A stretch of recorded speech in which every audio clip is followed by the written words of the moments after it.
Sebelum pelabuhan megah, jembatan baja raksasa, dan gedung opera berkilau mendominasi cakrawala Sydney. Tanah ini adalah rumah bagi mereka yang pertama, masyarakat aborigin.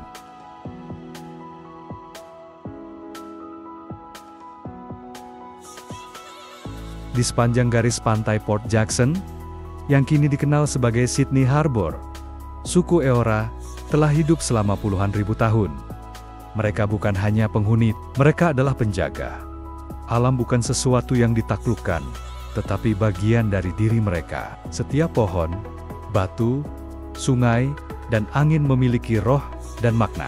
Mereka menyebut tanah ini Warren, dan dari sinilah peradaban spiritual itu bertumbuh.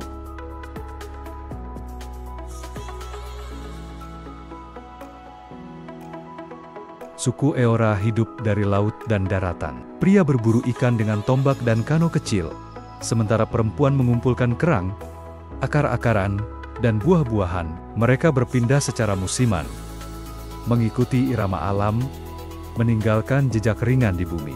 Dalam bahasa mereka, tidak memiliki adalah bentuk tertinggi dari keseimbangan hidup.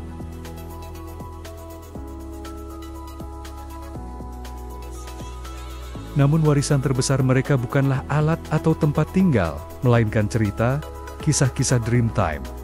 Mitos penciptaan yang mengikat manusia dengan tanah dan langit. Cerita tentang makhluk leluhur yang menciptakan sungai, bebatuan, dan bintang-bintang diwariskan dari mulut ke mulut selama ribuan tahun. Sampai hari ini, beberapa gua di sekitar Sydney masih menyimpan lukisan cadas kuno yang menjadi saksi bisu perjalanan spiritual nenek moyang mereka.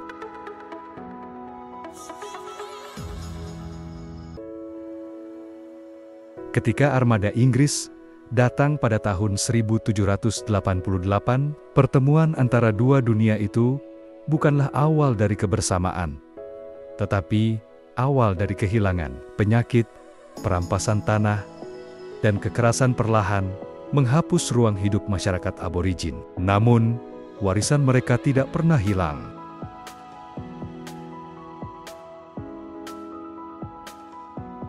Hari ini, Sydney berdiri di atas tanah suci yang penuh luka dan kekuatan. Di balik modernitasnya, kota ini masih menyimpan gema suara nenek moyang di nama-nama jalan, di senyapnya alam, di kesadaran kolektif bahwa tanah ini bukan milik kita, kitalah yang hanya menumpang.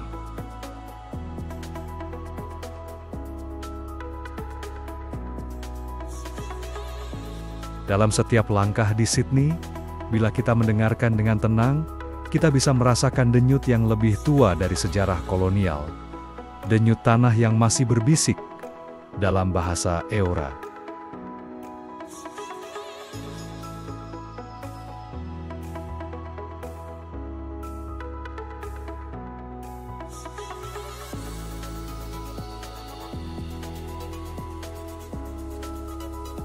Tahun ke-1788, langit di atas Port Jackson tak pernah membayangkan akan menjadi saksi lahirnya sejarah baru. Pada tanggal 26 Januari, 11 kapal dari First Fleet, armada pertama dari Inggris, berlabuh di perairan yang tenang namun asing. Di atas kapal itu, bukan para penjelajah atau pedagang yang turun ke daratan, melainkan narapidana.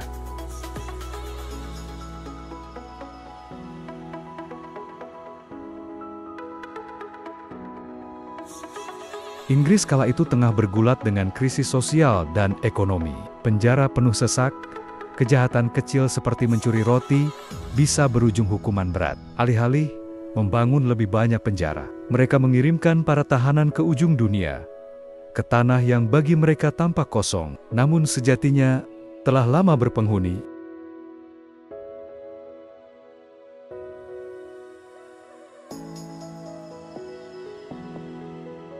Dipimpin oleh Kapten Arthur Phillip, rombongan ini mendirikan koloni pertama di Australia, yang dinamai Sydney, untuk menghormati Lord Sydney, Menteri Dalam Negeri Inggris saat itu. Dari pemukiman kecil yang dibangun dengan kayu seadanya, dan lahan yang belum dijinakan, mulailah sebuah babak kolonial dalam sejarah benua ini.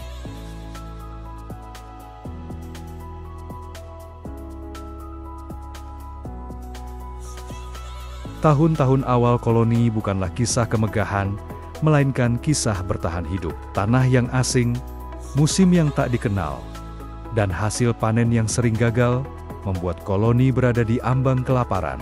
Namun di tengah kesulitan itu, perlahan kota tumbuh. Penjara dibangun, pertanian diperluas, dan pelabuhan mulai berdenyut sebagai pusat ekonomi.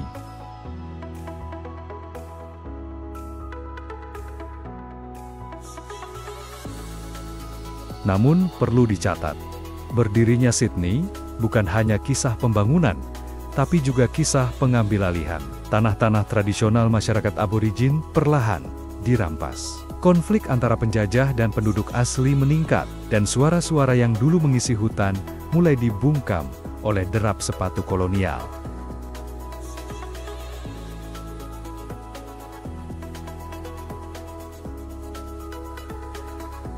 Kota yang lahir dari pembuangan, dari penderitaan, dari pelarian sosial, kini menjadi benih peradaban modern. Ironis, mungkin, bahwa kota metropolitan yang dikenal ramah dan terbuka ini, pada mulanya adalah tempat buangan. Tapi sejarah tidak selalu tumbuh di tempat mulia. Kadang, ia lahir dari luka yang dipaksa untuk sembuh.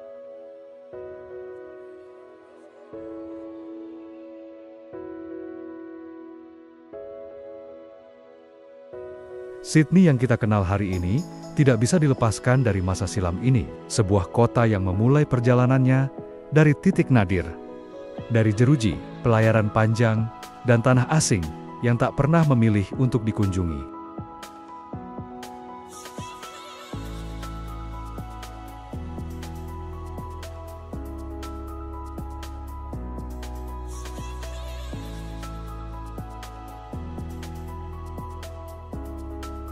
Di jantung kota Sydney, ada sebuah tempat yang tidak pernah tidur, sebuah lengkung air yang luas dan dalam, yang selama puluhan abad menjadi nadi kehidupan, Sydney Harbour, atau dalam bahasa suku Eora, dikenal sebagai Warren.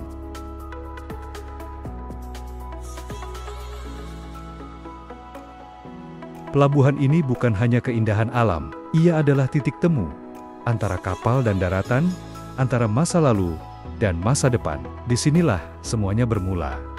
Dan disinilah arus perubahan tidak pernah berhenti mengalir.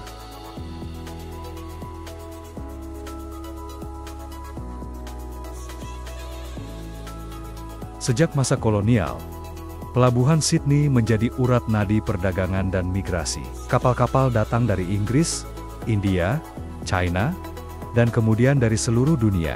Mereka membawa barang, ide, orang, dan mimpi. Pelabuhan ini menyaksikan kedatangan imigran pertama dari Eropa, gelombang pencari suaka, hingga para pekerja kontrak dari Asia dan Kepulauan Pasifik. Setiap kapal adalah bab baru dalam kisah kota.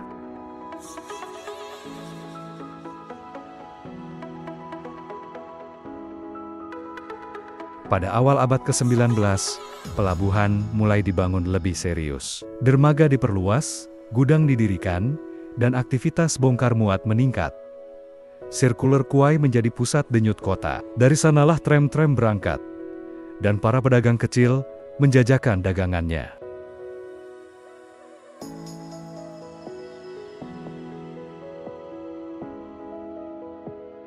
Namun pelabuhan bukan hanya tempat perdagangan, ia juga panggung bagi sejarah kelam dan harapan. Disinilah para narapidana pertama menjejakkan kaki. Disinilah para imigran memandang langit Sydney untuk pertama kalinya, penuh harap, cemas, dan tak tahu nasib apa yang menanti.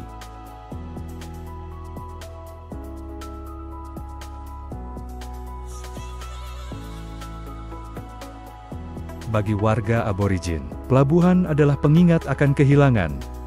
Tempat pertama kali tanah mereka diambil, tempat pertemuan yang menjadi awal penjajahan. Kini, beberapa komunitas mencoba merebut kembali makna pelabuhan itu, lewat seni, festival budaya, dan upacara penghormatan tanah leluhur.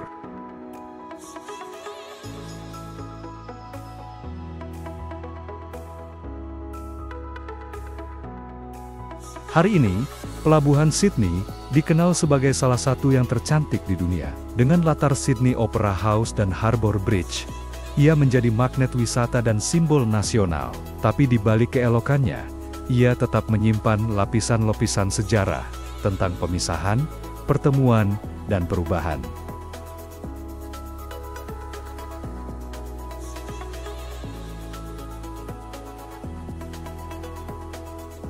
Air di pelabuhan ini tidak pernah diam. Ia terus bergerak, seperti kota yang tumbuh di sekelilingnya, mengalir membawa cerita dari masa lalu yang belum selesai ke masa depan yang masih ditulis.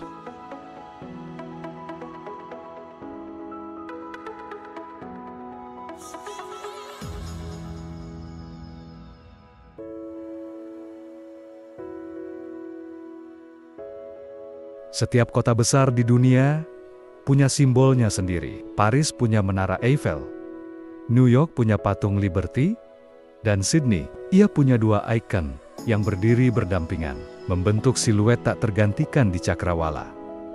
Sydney Opera House dan Sydney Harbour Bridge.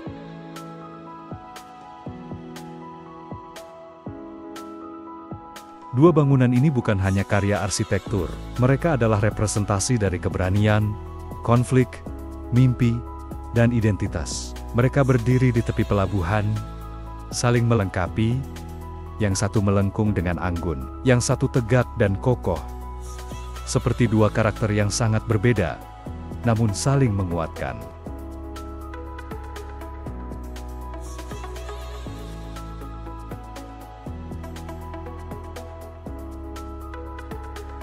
Opera House bukanlah proyek yang mulus. Dirancang oleh arsitek asal Denmark, J.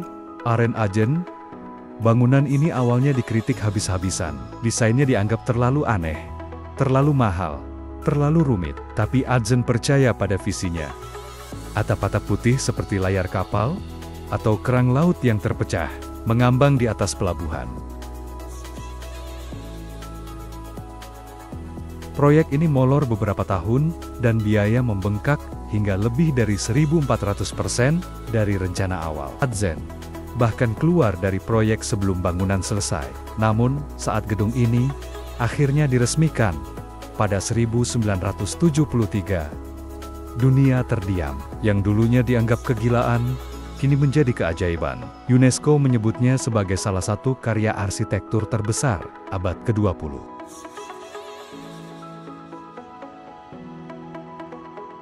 Hari ini, Sydney Opera House bukan hanya tempat pertunjukan, ia adalah jiwa artistik kota, tempat musik klasik, teater kontemporer, dan pertunjukan budaya bertemu. Bahkan lebih dari itu, ia adalah simbol bahwa ide besar, meski ditentang, bisa mengubah wajah dunia.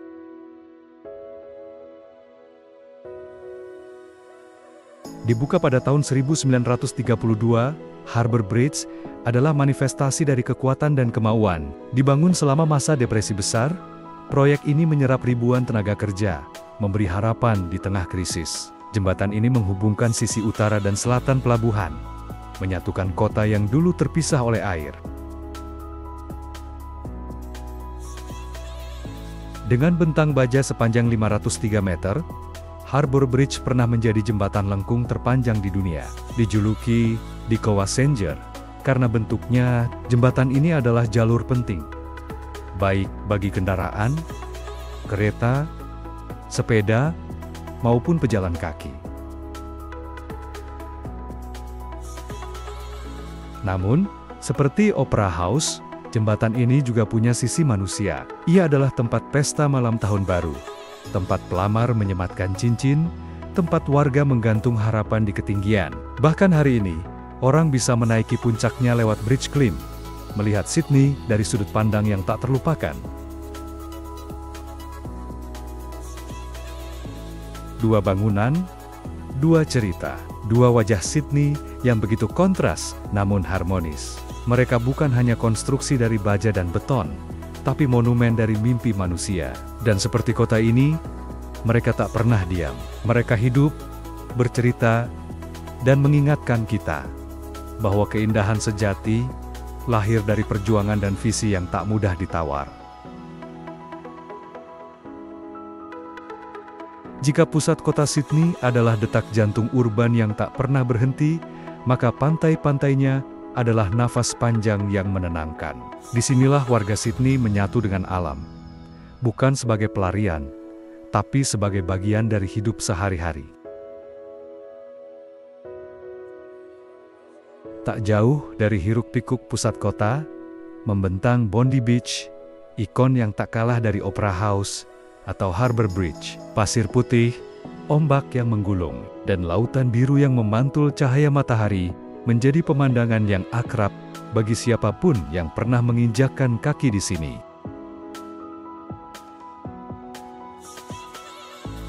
Pagi hari di Bondi dimulai lebih awal dari kebanyakan kota. Sebelum kantor buka, orang-orang sudah berlari di sepanjang Bondi to Coogee Walk, jalur tebing yang indah di pinggir Samudra Pasifik. Ada yang berselancar, ada yang yoga menghadap laut, dan ada pula yang sekadar duduk diam, menikmati semilir angin asin.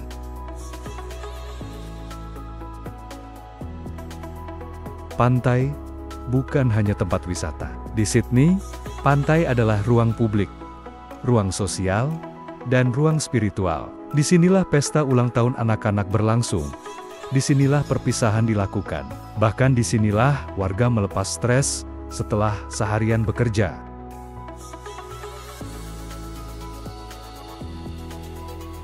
Masyarakat Sydney tumbuh dalam budaya outdoor.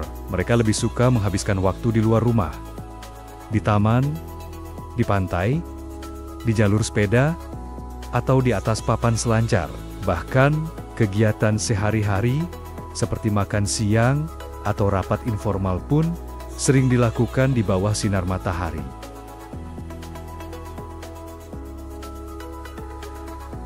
Dan bukan cuma Bondi, ada Manly Beach yang bisa diakses dengan feri dari Circular Quay, membawa nuansa kecil kota pantai yang tenang dan bersahabat. Ada juga Coogee, Bronte, hingga pantai-pantai kecil tersembunyi yang hanya diketahui warga lokal.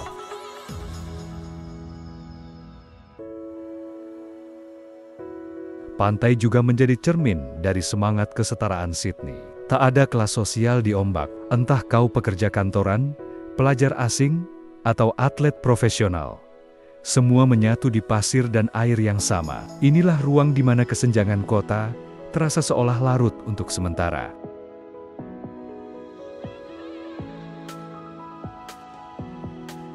Dan tentu saja, di balik semua itu, ada komunitas yang menjaga pantai tetap hidup. Lifesaver yang siaga setiap saat, pelatih selancar yang membimbing anak-anak, hingga pengusaha kecil yang membuka warung kopi di sudut trotoar.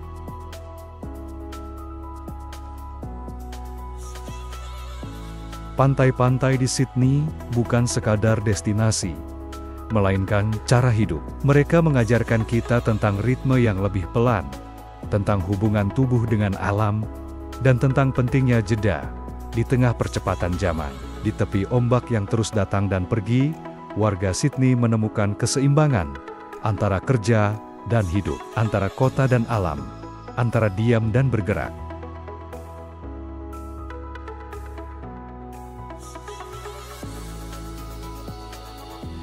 Di jalan-jalan Sydney, dunia terasa tak memiliki batas. Dalam satu sore, kamu bisa menyantap FA dari Vietnam, mendengar musik Arab dari toko di pojok jalan, dan melihat bendera aneh berkibar di atas restoran Italia. Inilah wajah Sydney hari ini. Sebuah kota global yang dirajut dari banyak budaya.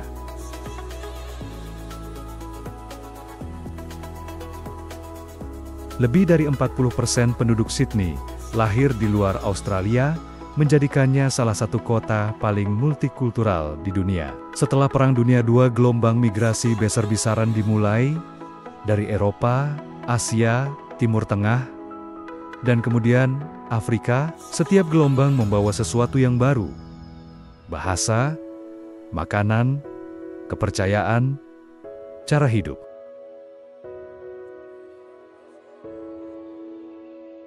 Tidak ada satu wajah khas Sydney. Wajah kota ini adalah mozaik, warna-warni, bergerak dan terus berubah. Di suburb-suburb seperti Cabramatta, kamu akan merasa seperti di Saigon. Di Lakemba, aroma rempah dan panggilan azan memenuhi udara. Di Ashfield, huruf-huruf Mandarin lebih dominan dari alfabet Latin.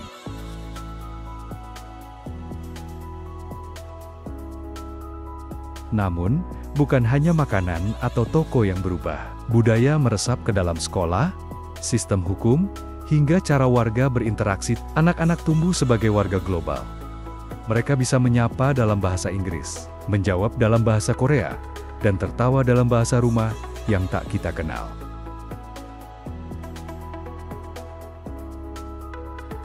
Keberagaman tidak selalu mudah. Tentu ada tantangan, diskriminasi, stereotip, hingga perasaan terasing.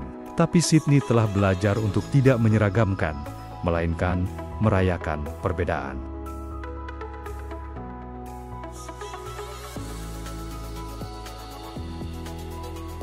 Pemerintah kota mendukung berbagai festival budaya, dari Lunar New Year di Chinatown, Hari Idul Fitri di Taman Umum, hingga Mardi Gras di Oxford Street, yang merayakan keberagaman gender dan orientasi seksual. Semua diberi ruang, semua diberi panggung.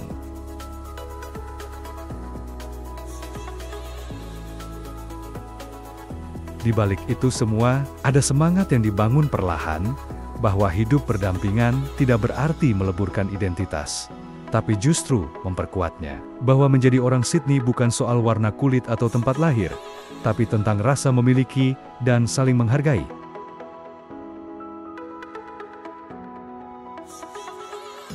Di banyak kota besar dunia, multikulturalisme bisa jadi hanya jargon, tapi di Sydney, ia terasa nyata.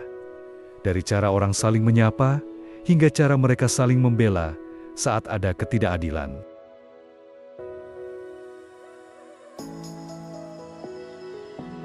Sydney bukan kota yang sempurna, tapi di dalamnya ada upaya untuk terus membuat setiap orang merasa di rumah, meski rumah mereka dulu berjarak ribuan kilometer.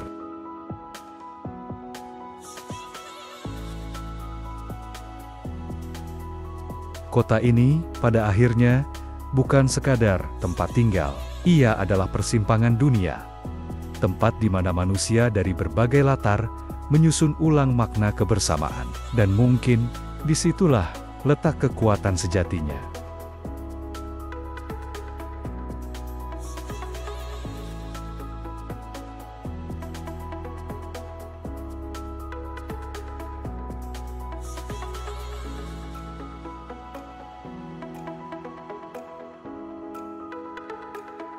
Di balik langit biru Sydney yang cerah, tersembunyi denyut lain yang tak kalah penting dari pelabuhan dan pantainya, denyut intelektual dan inovasi. Sydney bukan hanya kota untuk hidup, ia juga kota untuk belajar, untuk menemukan, dan untuk menciptakan masa depan.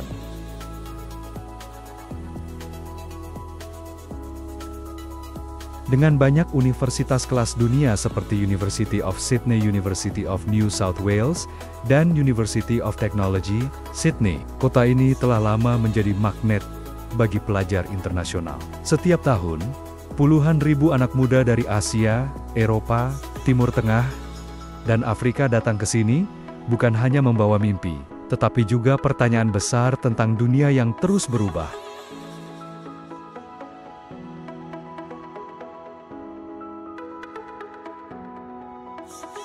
Di dalam ruang-ruang kuliah, laboratorium riset, dan kafe mahasiswa, kita bisa menemukan masa depan yang sedang dipikirkan. Tentang energi terbarukan, kecerdasan buatan, perubahan iklim, dan etika teknologi. Sydney tidak hanya menampung ilmu, tapi juga mengujinya, menggugatnya, dan mendorong batas-batasnya.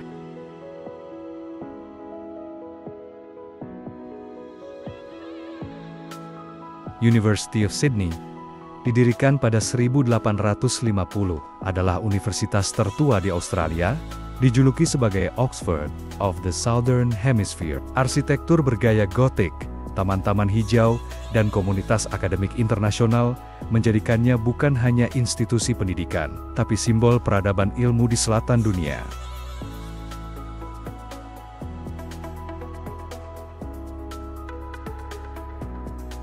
Namun, pendidikan di Sydney tidak hanya berhenti di kampus.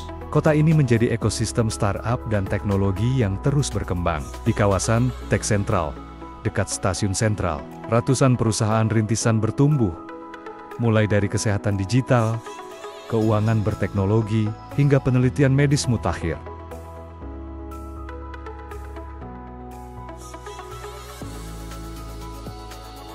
Sydney juga berinvestasi dalam Smart City, kota pintar berbasis data yang mengintegrasikan teknologi dengan kehidupan sehari-hari. Di sini, inovasi bukan sekadar soal aplikasi dan robot, tapi juga tentang bagaimana teknologi bisa membuat kota lebih manusiawi, inklusif, dan berkelanjutan.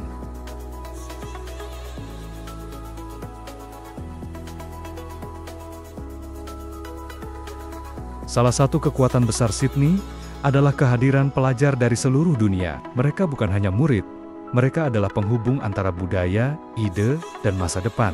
Di ruang kelas, diskusi tentang demokrasi bisa dibentuk dari sudut pandang Nigeria, Korea Selatan, atau Chili. Di perpustakaan, riset-riset tentang krisis air bisa lahir dari kolaborasi antar negara.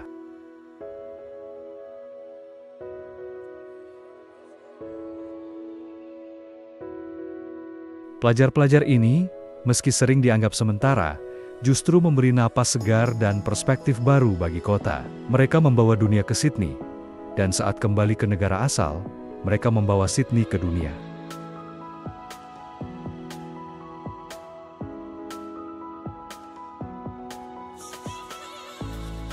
Pendidikan dan inovasi menjadikan Sydney lebih dari sekadar kota yang cantik. Ia adalah tempat di mana gagasan diuji, keberanian dilatih, dan masa depan dimulai. Di balik dinding kaca kampus dan ruang kreatif coworking space, kota ini sedang menyiapkan generasi yang tak hanya bertanya mengapa, tetapi juga bagaimana jika.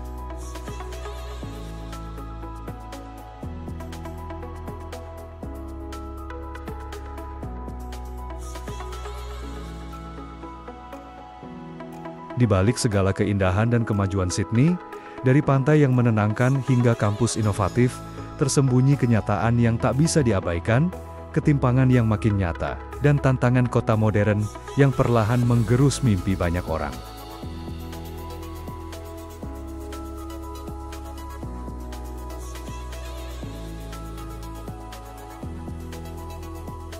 Sydney adalah kota dengan biaya hidup tertinggi di Australia, dan salah satu yang tertinggi di dunia. Harga rumah yang meroket membuat banyak warga muda terpaksa tinggal jauh dari pusat kota, atau memilih untuk menyewa seumur hidup. Di beberapa distrik seperti Bellevue Hill atau Mosman, properti bernilai jutaan dolar. Tapi hanya beberapa kilometer dari sana, terdapat daerah dengan rumah sewa sempit dan layanan publik yang terbatas.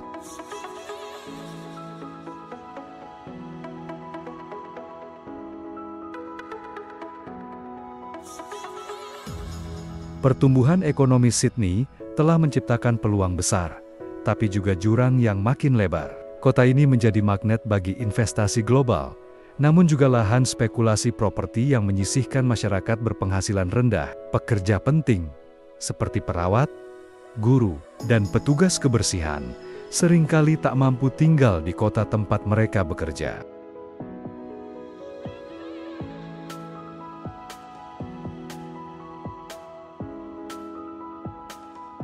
Di sisi lain, krisis tunawisma menjadi bayangan gelap yang terus membesar.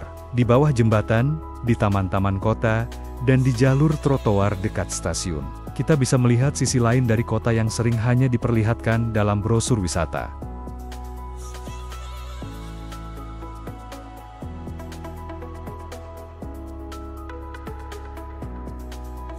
Dengan populasi yang terus tumbuh, Sydney juga menghadapi tekanan besar dalam hal transportasi dan infrastruktur. Meski proyek Metro Sydney dan perluasan jalur kereta terus dikembangkan, warga masih bergulat dengan kemacetan harian dan kepadatan di transportasi umum.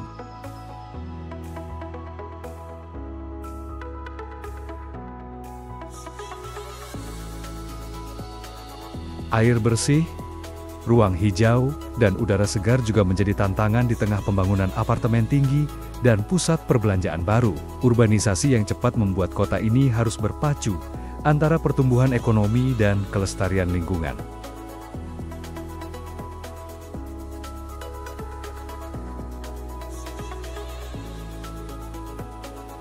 Sebagai kota pesisir, Sydney berada di garis depan perubahan iklim. Suhu ekstrem, kebakaran hutan di musim panas, dan banjir mendadak kini menjadi ancaman nyata. Pantai-pantai bisa terkikis, permukaan laut bisa naik, dan habitat alam bisa hilang. Kota ini dipaksa untuk bertindak atau menghadapi risiko yang lebih besar di masa depan.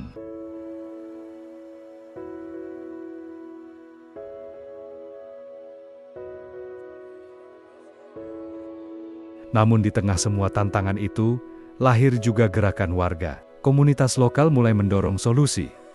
Dari kebun kota, sistem daur ulang air, transportasi ramah lingkungan, hingga advokasi untuk perumahan terjangkau.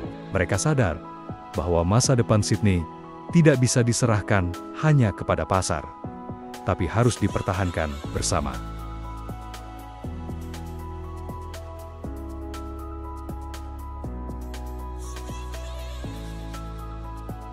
Sydney sedang berdiri di persimpangan antara glamor dan realitas, antara pertumbuhan dan ketimpangan, antara pembangunan dan keberlanjutan. Kota ini punya segalanya, namun justru karena itu, ia tak boleh berhenti bertanya, untuk siapa semua ini dibangun?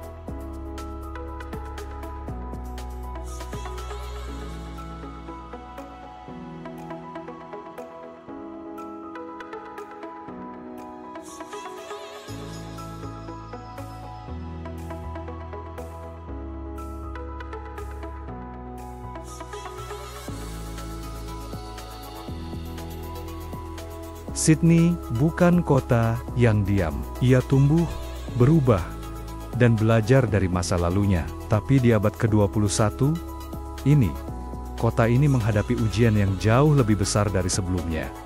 Bagaimana membentuk masa depan yang adil, berkelanjutan, dan tetap manusiawi di tengah dunia yang terus bergejolak.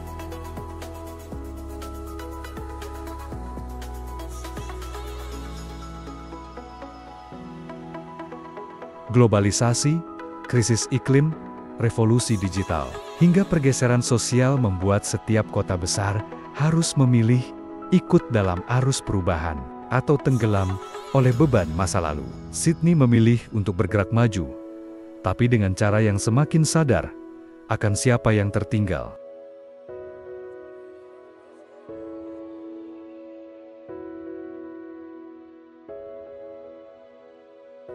Proyek Metro Sydney yang ambisius, perluasan jaringan transportasi hijau, pengembangan zona kota pintar dengan teknologi ramah lingkungan. Semua ini menunjukkan arah baru kota. Tapi bukan hanya soal teknologi. Masa depan Sydney juga harus tentang membangun kota yang tetap bisa disentuh oleh manusia.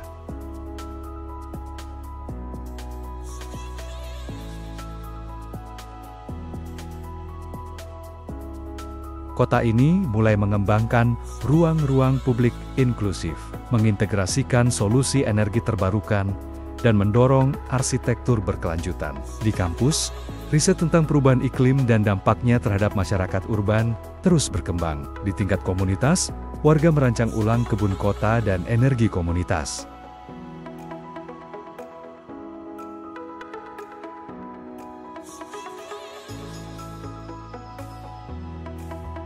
Multikulturalisme bukan sekadar warisan masa lalu, ia menjadi strategi masa depan. Sydney menyadari bahwa kekuatannya ada pada keberagaman ide, latar belakang, dan suara. Di era polarisasi dunia, kota ini mencoba menjadi ruang pertemuan, bukan ruang perpecahan.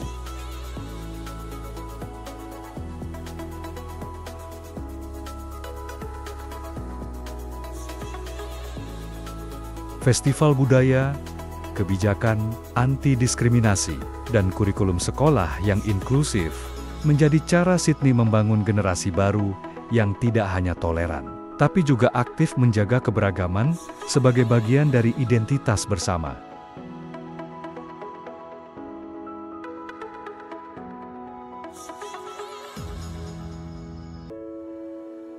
Sydney adalah kota yang indah, tapi keindahan sejatinya bukan hanya pada gedung atau pantai, melainkan pada cara ia memilih untuk tetap belajar, memperbaiki diri, dan merangkul yang lemah.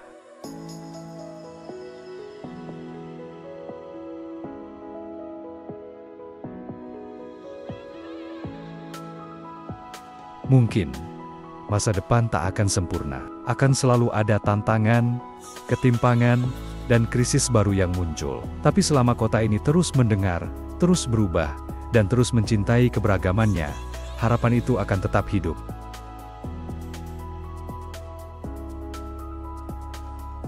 Karena Sydney bukan hanya sekadar tempat di peta, ia adalah cermin dari dunia yang kita impikan, terbuka, adil, dan tak pernah berhenti tumbuh.